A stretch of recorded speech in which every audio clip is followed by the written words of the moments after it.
Good afternoon again, everyone. Welcome to another episode of Spilling Tea. I'm your host, Tiffany Daniels.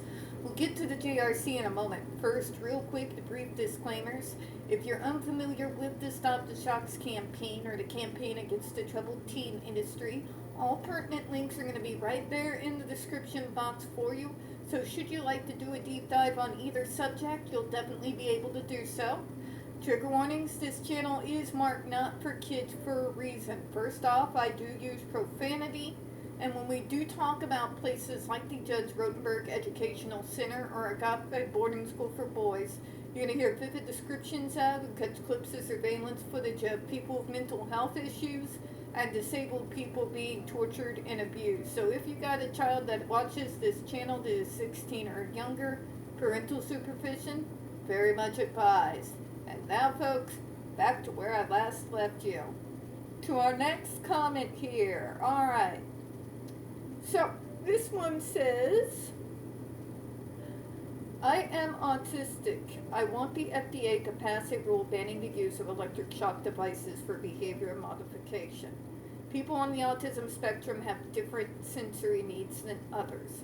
We may feel more comfortable wearing a coat indoors, or we may need to cover our ears or flap our hands to reduce or increase the amount of stimulation to a tolerable level. By the way, none of that which hurts you. These are harmless behaviors that help us live comfortably and function in society. In a society, in particular, that is not built for people like me. If you are living in a world not built for you, you're going to need some coping mechanisms. And then when you take those things away because it's weird, and now you're mad at us because we're behaving in a way you don't like, well, guess what? You just took away my coping mechanism. The hell you think was going to happen? Seriously. These harmless behaviors that help us live. We read that.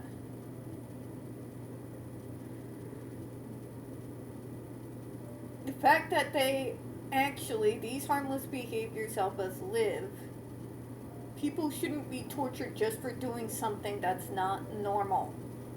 They help us self-regulate people, because everyone is different, we all have different needs. There are a lot of more humane ways to help autistic people regulate behavior in social settings by helping address the sensory issue or providing other tools to be comfortable. Electric shocks are never the right answer and are often very harmful. Please pass a rule banning the usage of electric shock devices for aversive therapy and behavioral modification.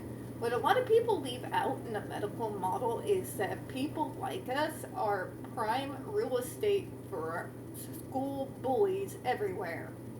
The moment we walk into school in kindergarten, we have a giant freaking target on our back from get-go. But we want you to be more comfortable when you're doing social things. Let me be blunt. There's no being comfortable. The reason why that is because would you want to socialize with individuals that have sought out to make your school life hell? But we want to make you comfortable. I would be comfortable in a setting where I'm not being eyeballed down by the next fat bully that wants to, for whatever reason I never understand, make my life a misery back then, okay? It really felt like that there was any way, shape, or form that was going to make that for me any more comfortable. Were you comfortable in the presence of your bully?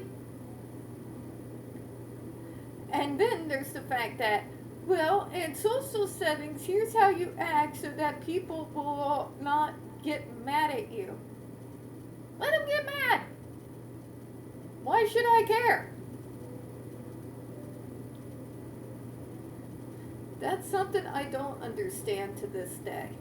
Why is it that we have to do all the work, but nobody is even trying to meet us halfway?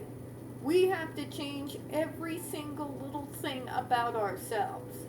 You really think that there's not some things about neurotypicals that drive us batshit insane? Yeah. Do we go around shaming you people for it? No. So why are we treated that way? I'm not going to be willingly in a social situation that involves people that targeted me. And in this case, in the political climate, if you really think I want to be in the same room with the individuals who agree with RFK Jr. Wormbrain, just saying, let me get back to it before I really take another left turn. There are a lot more humane ways to help autistic people regulate behavior in social settings by helping address the sensory issue or providing other tools to be comfortable. Electric shocks are never the right answer and are often very harmful. Please pass a rule banning the usage of electric shock devices for aversive therapy and behavioral modification. Straight, simple, and right to the point. You gotta like it, right? Alright, this one says, I support this proposed ban on electric shock devices. Even when applied reasonably, shocking a person who is already in distress will only cause the suffering and lead to further distressed behavior. If a person is panicked, if you threaten them with violence, it's not going to calm them down, it's going to make them panic more. This is basic logic 101 here. When applied thoughtlessly or maliciously, electric shock devices are torture. We should not accept the use of these devices, especially not on the most vulnerable members of our population. Very well said, sir. Alright, one last one for this particular video. Alright, this one says, I wholeheartedly agree in favor of this proposal. Electric shock therapy has been and continues to be a barbaric practice that spits in the face of what a free country should be. In all but a very small number of exceptions, which is recognized by this proposal, it serves no purpose other than to shame and torture people whose behavior is seen as deviant. Which is insane, by the way, because a lot of times they're involuntary. Perhaps an additional use is as catharsis for a caregiver who wishes to lash out and harm those that they are supposed to be caring for.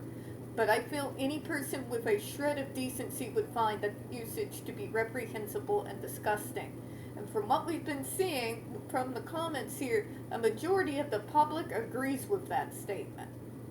The FDA can, should, and must have the authority to protect citizens from devices such as these. And in particular, some of our most vulnerable citizens, in this case children on the autism spectrum, and not just them, other neurodivergents as well, those with Angelman, Downs, cerebral palsy, some mental health issues like post-traumatic stress disorder, people who may have schizophrenia like my Uncle Lloyd. You get what I'm saying, right? It shouldn't be used on anyone. However, this proposal gives me hope that such a barbaric practice will be left in the past where it belongs, right next to the dodo. I'm wholeheartedly in favor of this proposal. And that is just short, street, and straight to the point, isn't it? Alright, we're going to go ahead and close on that one, folks. We don't get very many views on this channel. The few we do tend to get removed from time to time. If you all could be so kind, please don't forget to hit the like button, hit subscribe, and of course, please don't forget to hit the comments. Double check and make sure that you're still set up for notifications as well. We're going to be continuing on with the Down the Rabbit Hole series and the Snake Oil Salesman series. We got one on Tylenol coming up because our government has hit special level stupid. I do appreciate your time, and as always, folks, we here at Spilling Tea absolutely do. Hope you have a good one. I'll see you all here in a minute. Bye, everyone.